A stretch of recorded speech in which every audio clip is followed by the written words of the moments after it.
Now we'll start with the bus topology. This is the simplest network topology. It can be used in both local memory machines and memory module machines. So in local memory machines, this can be used directly here, where each processor is directly linked to its own memory module and also linked to the bus. It is similar like the diagram we saw earlier, which was here. So this is exactly the bus topology. So here we are just directly connecting each processing unit to the bus and each memory module to its processing unit. Then in memory module machines, we can see that there is a bus and each processing unit is connected to the bus, and each memory module is directly connected to the bus as well, because here we don't have any restrictions that P1 will have M1 as its own memory module. Any processing unit can access any memory. So in either case, all processing units and memory modules are connected to a single bus. In each step, at most one piece of data can be written onto the bus. This can be a request from the processing unit to read or write a memory value, or it can be the response for the processing unit or memory module that holds the value. When in a memory module machine, when in a memory module machine, MMMs, a processing unit wants to read a memory word, it must first check to see if the bus is busy or not. So first it will check if the bus is available. If it is available, then only it can send the request. So if the bus is idle, the processing unit puts the address of the desired word on the bus, issues the necessary control signals, and waits until the memory puts the desired word on the bus. If, however, the bus is busy, when a processing unit wants to read or write memory, the processing unit must wait until the bus becomes idle. It has to wait.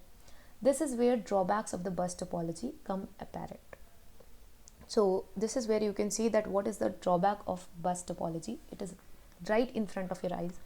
If there is a small number of processing units, say 2 or 3, the contention of the bus is manageable.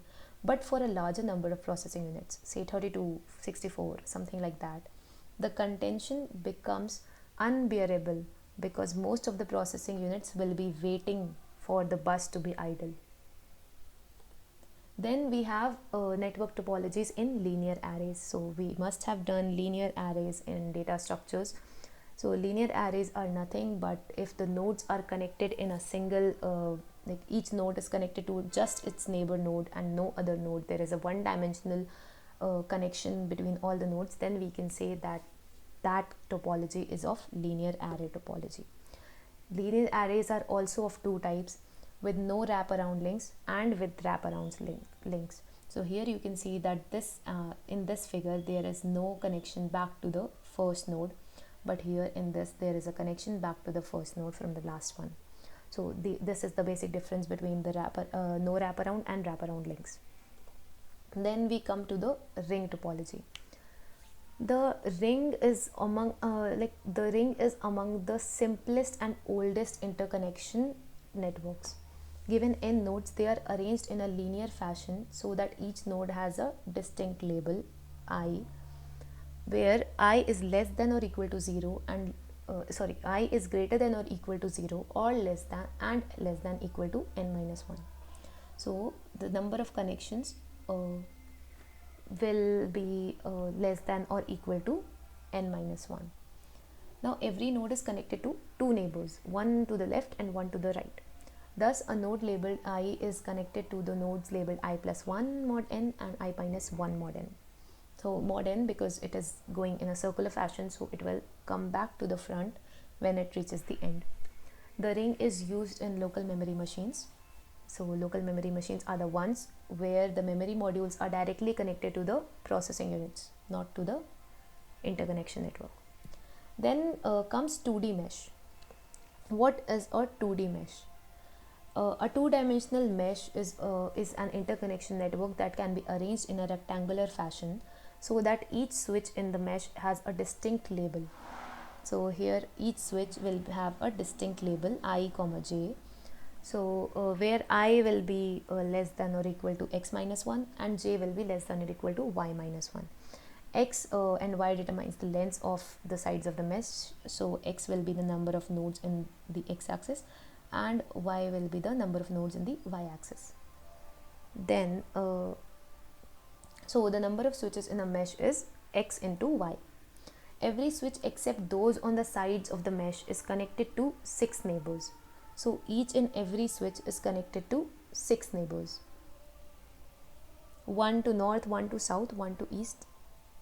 Okay, sorry, it's actually connected to 4 neighbors. It is connected to 6 neighbors when in the 3D mesh. So it is basically connected to 4 neighbors. So our 2D mesh is something which is connected to 4 neighbors, not 6 neighbors. I hope you just don't get confused in this. So we have seen the figure, so we don't need it anymore. Now so a switch labeled ij is basically, it will have 4 neighbors, which will be ij plus 1, ij minus 1, I plus 1j and I minus 1j. Meshes typically appear in local memory machines as well. So just like the ring, meshes are also there in local memory machines, in which the processing unit is directly connected to the memory module. Okay. Now in this, when we are doing a 2D mesh in LMM, a processing unit is connected to each switch so that remote memory accesses are made by routing messages through the mesh. Then we come to 2D torus or toroidal 2D mesh. We'll be doing this in the next video. Thank you so much guys for watching.